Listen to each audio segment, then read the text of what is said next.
Upang tuluyang mapagaling ang sugat sa dibdib ng nahirang na Suzaku na si Miyaka, isinalin ng matandang si Taikon ang dugo ni Tamahome at Hotohori sa katawan ng dalaga. Muling nagkaroon ng lakas si Miyaka.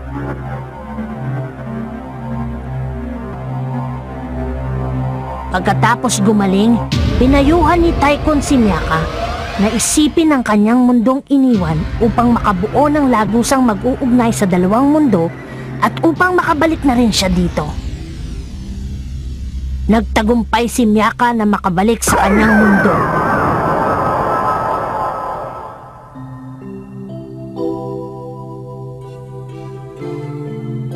Subalit hindi naman niya matagpuan ang kanyang kaibigan na si Julie. Julie! Hinanap niya ito sa buong gusali, subalit hindi pa rin niya nakita. Julie, nasan ka na ba? Hanggang sa makauwi, hindi pa rin nakita ni Miyaka si Julie. Sandaling paghihiwalay.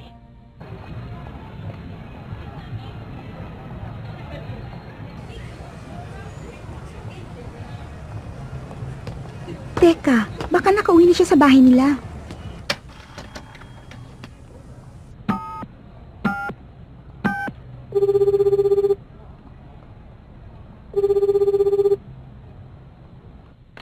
Hello, magandang gabi. Si Miyaka po ito. Pwede ko po ba makausap si Julie? Ikaw pala, Miyaka. Hindi mo ba siya kasama? Ang sabi niya sa akin, pupunta daw siya sa library at kasama ka daw niya. Hindi ko po siya kasama.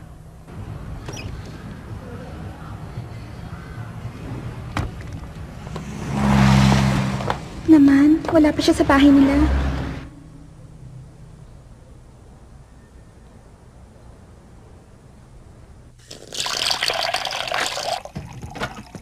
Nandito na ako. Ikaw pala.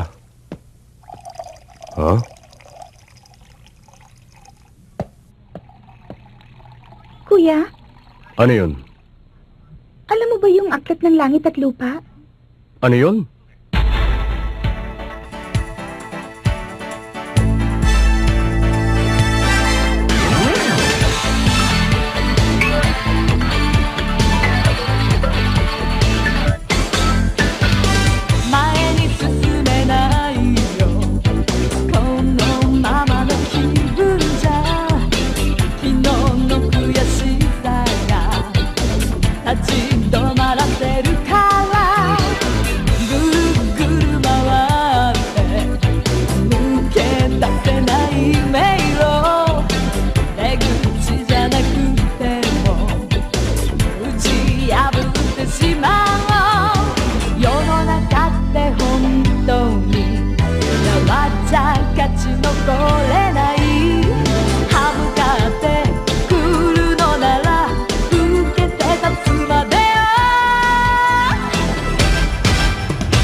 Kuya! Okay ka lang ba? Ang ibig mo sabihin, pumasok ka sa loob ng isang libro tungkol sa sinaunang Tsina na kung tawagin ay aklat ng langit at lupa? Oo, tapos nakabalik na ulit ako sa mundo natin. Ha? Kuya Kenny, anong problema? Miyaka, makinig ka sa akin. Hindi ka naniniwala? Oo, naiintindihan kita. Pero nakabalik lang ako dahil tinulungan ako ni Julie. Sige, ito lang ang sasabihin ko. Mapanganib ang aklat na yun. Ha? Sa pagkakakwento mo kasi, parang isinumpang aklat na yon.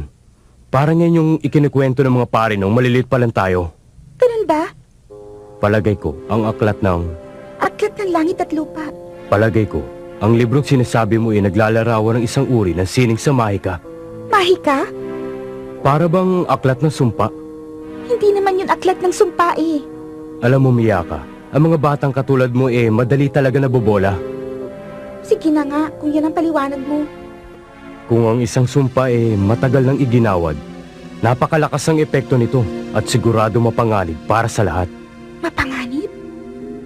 Kadalasan pag may sumpa, may mga taong kailangang isakripisyo. Isakripisyo? Kaya nung napanood kong mangkukulam sa TV nung isang araw. May isinakripisyo sila bago natupad ang kanilang mga kahilingan. Isipin mo na lang kung sa'yo mangyari yun. Siguradong nakakatakot. Yung mukha mo! Yan! Yan ang nakakatakot! Si Miyaka ay nabobola. Eh, hindi ka naman pala talaga naniniwala sa akin eh! Sina Tamahome, Hotohori, Tanging Babae, hindi mapanganib.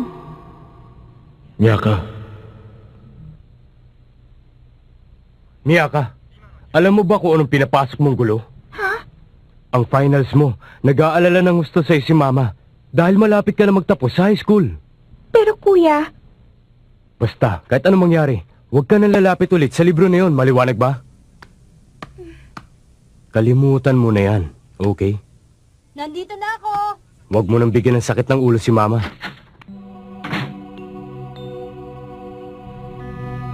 nakapangako ko kay Kuya Kerry na hindi na ako babalik sa loob ng libro. Bumalik ka, Miyaka. Hindi ko sila malimutan. Miyaka! Po! Para po sa ibang detalye tungkol sa balitang ito, narito Mama, po si Ray nasaan Mori. kuya? Pasok, Ray. Nagpunta sa mall. Miyaka, Ano po yun? huwag mo masyadong problemahin. Ang alin po? Ang final exam mo. Siguro nagsumbong sa'yo si Kuya, no? Baka mamaya wala kang maalala sa mga pinag-aaralan mo. Tingnan mo nga nangyari sa Kuya Kenny mo. Hindi na inatupag ang pag-aaral dahil ibang babasahin ang pinag-aaralan. Hindi naman ako katulad ng Kuya. Kaya huwag mo masyadong problemahin. Baka pagdating ng exam kung ano-anong kwento na lang ang iimbentohin mo para may maisagot ka. Pero hindi ako gumagawa ng kwento. Totoo lahat ang sinasabi ko. Totoo.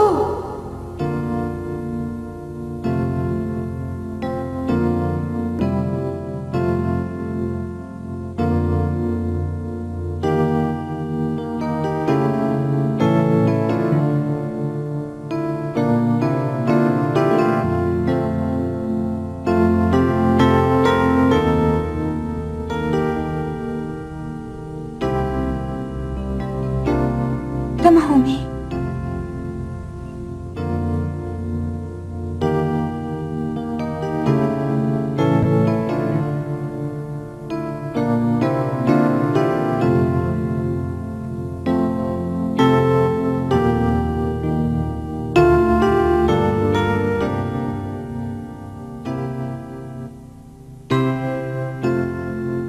Miyaka.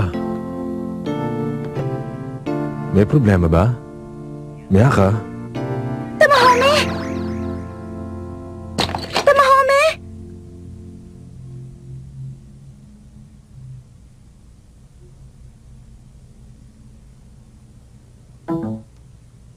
Wala siya dito. Si Tamahome. Hindi siya kabilang sa mundong ito. At kahit namimiss ko siya, nabubuhay lang siya sa aklat na yon. Miyaka, huwag ka nalalapit sa aklat na yon. Sorry, Kuya. Pero gusto ko pa rin makita si Tamahome. Gusto kong bumalik sa loob ng aklat. Ha? Sa loob ng aklat ng langit at lupa.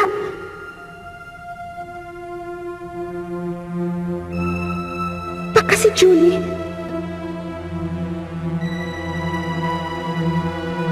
Alam ko na, si Julie ay nasa loob na ngayon ng mahiwagang aklat. Miyaka!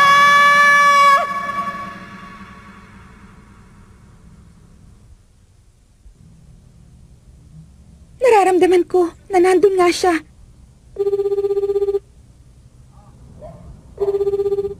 Oh, ikaw pala, Miyaka.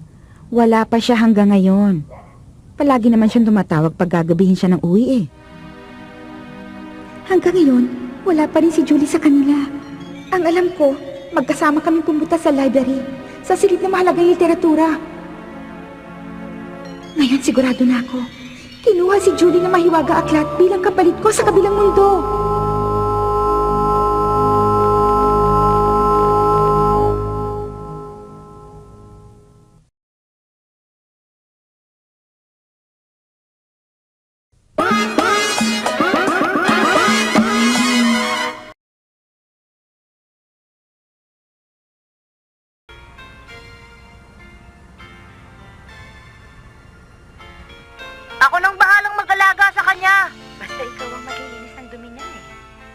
Mami naman, pwede bang tuturuan ko na lang siya dumumi sa kapitbahay? Biro lang, Mami. Siyempre naman, ako mag-aalaga sa kanya. Buksan mo naman yung aircon. Ang init-init dito eh. Aksayado sa gas. Ang kuripot mo naman. Pasalamat ka nga't ihahatid pa kita sa inyo eh. Huh? Si Miyaka. Jerry, ihinto mo. Bakit? Hindi pa naman itong bahay nyo, hindi ba?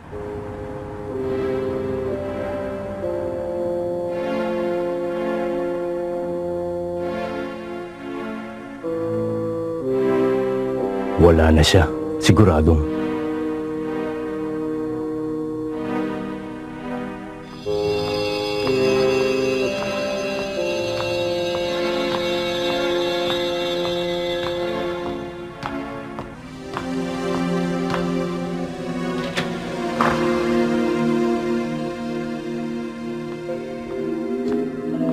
Miyaka! Huwag mo nang ituloy ang binabalak mo. Mapapahama ka lang, Miyaka. Kuya, kailangan ko matulungan si Julie. Alam ko, nasa ibang mundo siya ngayon dahil sa akin. Napasok siya sa loob ng libro dahil ganun din ang nangyari sa akin. Unawain mo naman ako, kuya. Kailangan kong bumalik para matulungan ko si Julie. Pero nangako ka na hindi ka nalalapit sa librong yan. Kuya Kenny, hindi lang ito para kay Julie. Babalik ako para tapusin ang aking nasimulan. Hindi ako makakawala sa hiwaga ng aklat na ito hanggat hindi ko matatapos ang buong kwento. Nalaman ko yan nang makilala ko si Tamahome. Pakisabi kay Mama, sorry sa lahat ng mga nangyari. Aalis na ako, kuya. Miyaka! Hintayin niyo ako, Julie! Tamahome!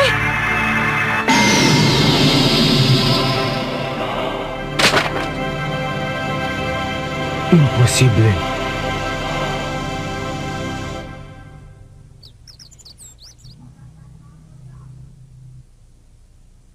Ano na po ang gagawin natin?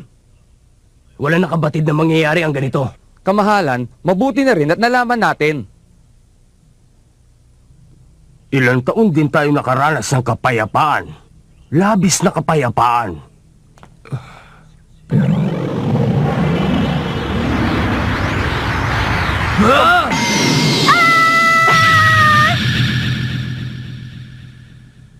Kamahalan! Hatahari, sorry ha. Miyaka! Nagbalik na ang Suzaku! Narito na ang nangyayari sa Suzaku! Bumalik na siya! Miyaka Yuki reporting for duty.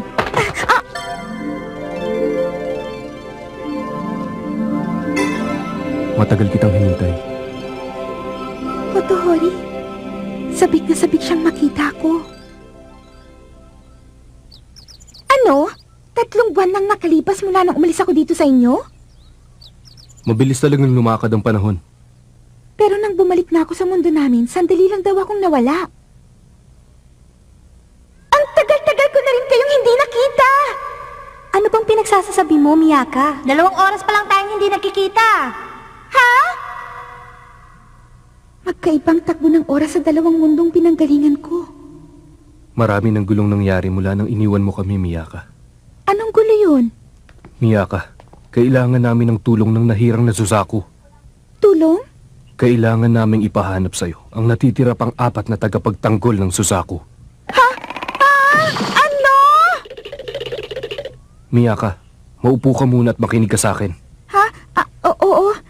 Ang hukbong sandatahan ng Koto ay nagtitipon ngayon malapit sa aming imperyo. Magkakagera? Matagal nang inaasam ng kanilang imperyo na makuha ang buong konan. Ha? Si Julie? Paano na si Julie? Anong mangyayari sa kanya kapag nagkaroon ng gera sa pagitan ng 2 imperyo? Hotohori, tulungan mo ako makita si Julie. Sinong Julie? Pareho kami nagsuot. Pero mas maiksi ang buhok niya sa akin. Kilala mo ba siya? Hindi ko siya kilala. Pero nasan kaya ngayon si Julie? Miyaka, unahin mo munang hanapin ang natitira pang tagapagtanggol ng Suzaku upang mailigtas ang ating imperyo. Tagapagtanggol ng Suzaku? Tama. Ang 7 tagapagtanggol ay maaaring makalikha ng pambihirang kapangyarihan. At sa pamamagitan ng kapangyarihang ito, baka mailigtas ko na si Julie. Kailangan ko munang makita si Tamahome. Yayayain ko siyang sumama sa akin. Miyaka? Ha? Noriko! Ikaw na nga! Wow! Ang tagal natin nakita! Sandali! Bakit ba ang bilis mo namang magpalit ng anyo? Nasa na ba si Tamahome? Hindi na siya nakatira dito. Bakit? Umalis na siya dahil ang sabi niya kailangan niyang kumita ng pera para sa kanyang pamilya. Hindi man lang niya ako hinintay.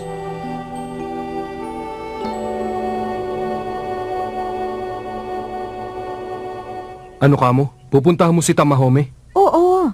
Mag-isa ka lang ba? Hindi, sasamahan ako ni Noriko. Noriko? Wow! Mukha ka ng lalaki ngayon, mabuti naman. Yan ang gusto kong isusuot mo palagi. Pwede bang huwag kang dumikit sa akin dahil hindi tayo talo? May nasagap akong balita na may espiya mula sa Koto ang umaaligid sa atin ngayon. Kaya mag-iingat sana kayo. Ano to?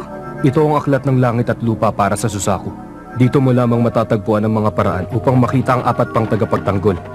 Sigurado akong hindi ikagagalit ni Tycoon kung ibibigay ko ito sa'yo. Ang aklat ng langit at lupa para sa Suzaku?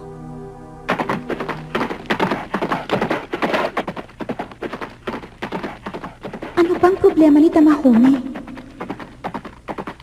Ngayon pa niya naisipang kumita ng pera. Siguro talagang nakalimutan na niya ako. 3 buwan nang nakakaraan. Mabuti naman at nakabalik ka na. Siguradong matutuwa si Tama pag nalaman niya. Ha? Nung umalis ka, naging baliwala ang lahat para kay Tamahome. Naging napakalungkot niya.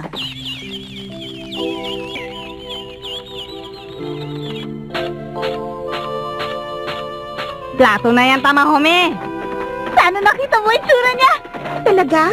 Kaya hindi ka na dapat mag-alala. Hindi ako nag-aalala. Mahal na mahal ka ni Tamahome. Hindi, no? Ang sabi niya wala raw siyang nararamdaman para sa akin. Hindi pa kasi niya naiintindihan kung anong nararamdaman niya. Ano to? Bakit biglang dumilim ang buong paligid? Nabulag na yata ako, wala akong makita. Huwag kang mag-alala dahil wala rin ako makita. Noriko, naligaw na yata tayo. Ah! Miyaka, nasaktan ka ba?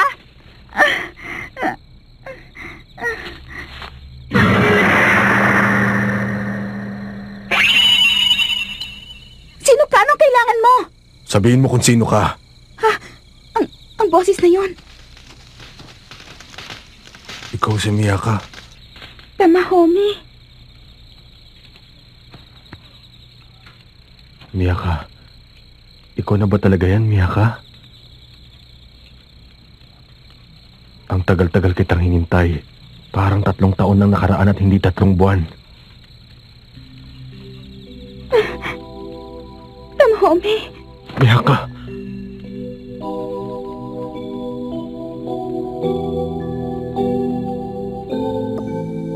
Kung alam mo lang kung gaano kita na-miss. Hanggang sa aming mundo, narinig ko ang tibok ng iyong puso. Gusto kong makapiling ka habang buhay, kahit na magkaiba pa ang ating mundo. Mahal na mahal kita, Tamahome. Ang ganda mo ngayon, Miyaka. Salamat. Sino ba sila? Ha, Tamahome? Ito si Miyaka, ang nahirang na Suzaku. Ito, baliwala. Siya si Noriko, isa sa tagapagtanggol ng Suzaku. Mismo!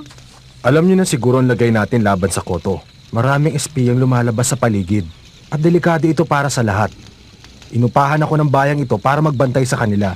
Kaya ligtas sila habang nandito ko. Mabuti naman at hindi pa rin siya nagbabago. Ano nangyari? Wala namang malakas na hangin ah. Tindihan niyo na mga sulod, dali!